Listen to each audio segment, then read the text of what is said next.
정부의 연이은 규제에도 불구하고 서울 집값, 강남, 강북 가릴 것 없이 연일 오르는 추세인데요. 오늘은 그 이유를 살펴준다고 합니다. 부동산 이슈 진단 만나보시죠.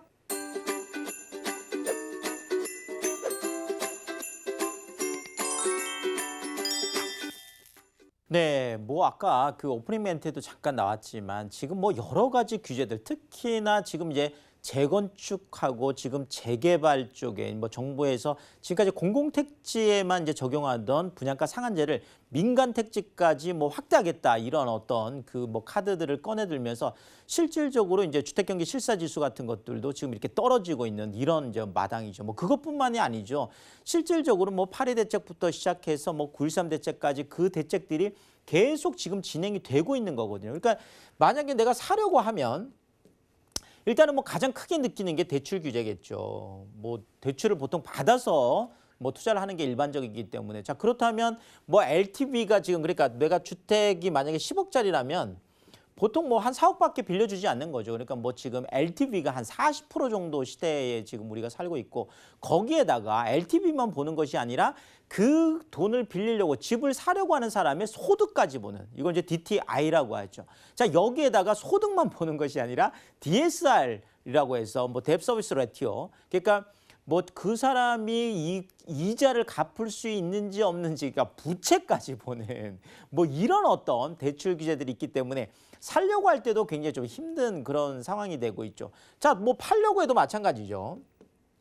팔려고 하더라도 지금 양도세 중과라고 해서 기본적으로 5억 이상일 때는 42%라는 어마어마한 그런 뭐 세금 부담률이 크잖아요. 42%라면 10억이 남았다고 하면 4억 2천을 세금으로 내는 거니까요. 근데 여기서뿐만 아니라 2주택 이상의 경우에는 뭐 10% 추가하니까 거의 52%죠.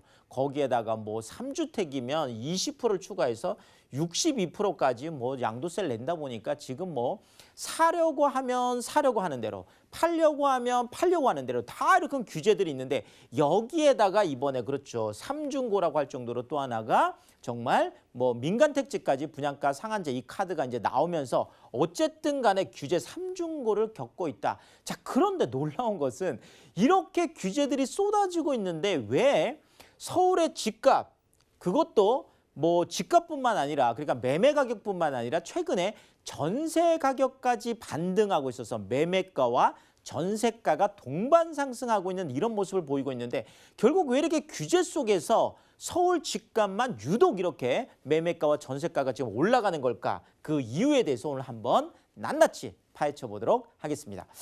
자, 일단 뭐 소비자들의 마음이 중요합니다. 1년 후에 집값이 더 오를 거다, 이렇게 보는 사람들이 이제 굉장히 많은데요.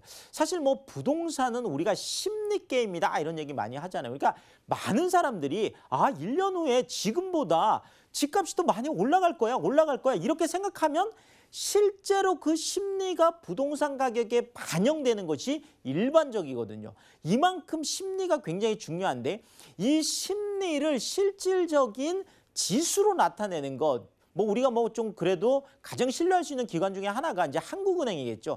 한국은행에서 이제 매월 이런 소비자들의 태도를 뭐 수치로 이제 표현을 하고 있는데, 그것이 바로 한국은행에서 지금 하고 있는 주택가격 전망 소비자 태도 지수라는 거죠. 자, 그런데 뭐 이 질문이 이런 거죠. 지금보다 1년 후에 집값이 더 올라갈까요? 떨어질까요? 이렇게 이제 물어보는 건데요. 자, 이것이 지금 8개월 만에 지금 106으로 지금 최고치를 지금 기록을 하고 있습니다.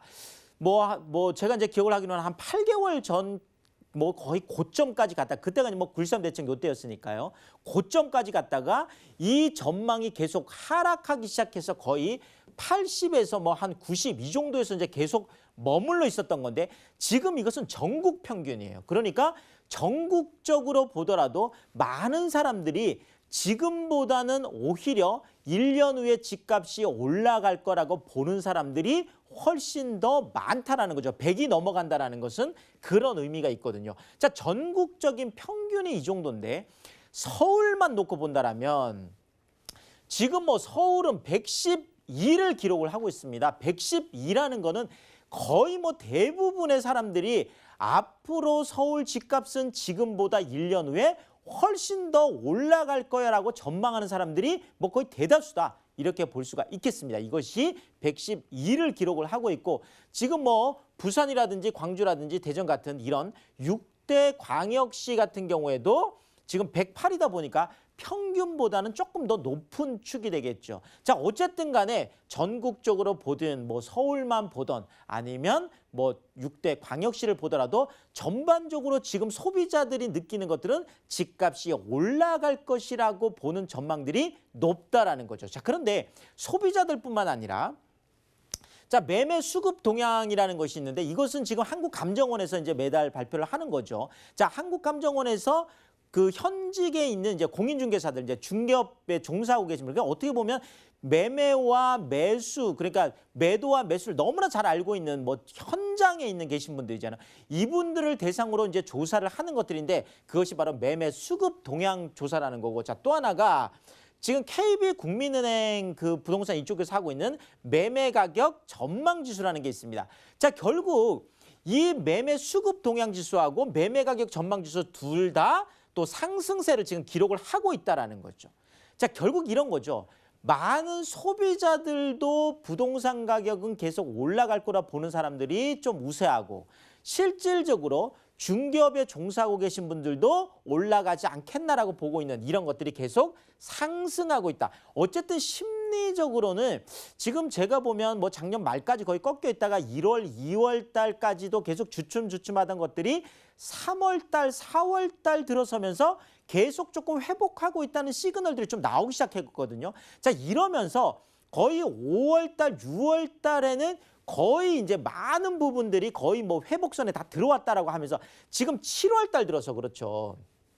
지금 소비자 태도 전망지수 같은 경우에도 7월 달 들어서 거의 한 9포인트 정도가 갑자기 그냥 확 올라간 거거든요. 그러니까 하반기 지금 들어서 갑자기 올라가기 시작한 것들이 지금 8월까지 지금 쭉 이어지고 있다. 이런 부분들 좀 체크를 해드리고 싶습니다.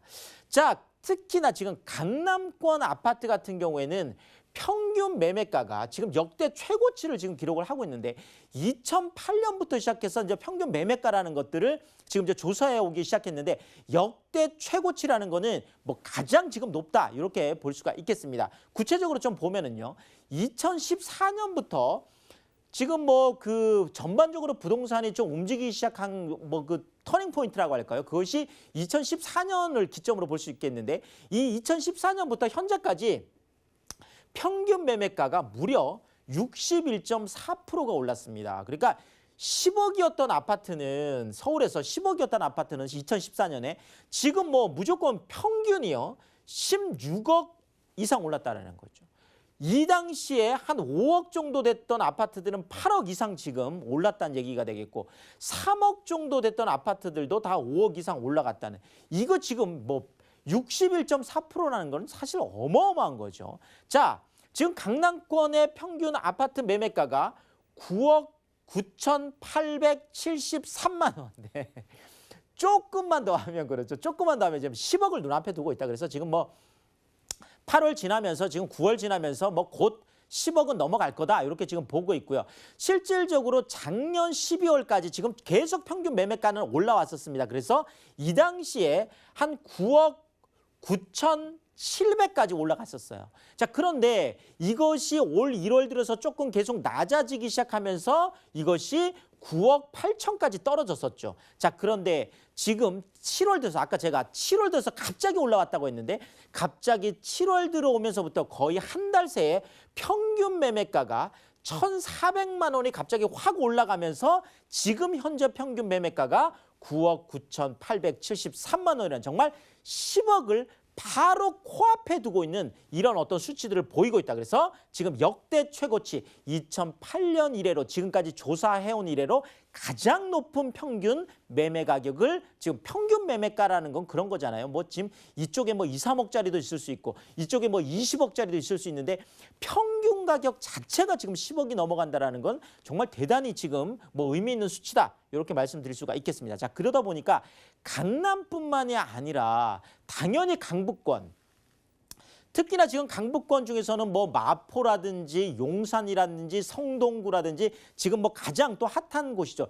특히나 이 안에서 5년 이내의 신축들, 그것도 역세권에 있는 이런 아파트들 같은 경우는 계속 지금 신고가라는 거는 지금까지 있어 왔던, 그러니까 작년 뭐 9.13 대책 이전에 가장 높았던 그 가격보다 더 많이 올라가는 것들을 우리가 신고가 행진이다 이렇게 하는데, 지금 신고가를 계속 지금 써내려가고 있다, 이렇게 말씀을 드리겠습니다.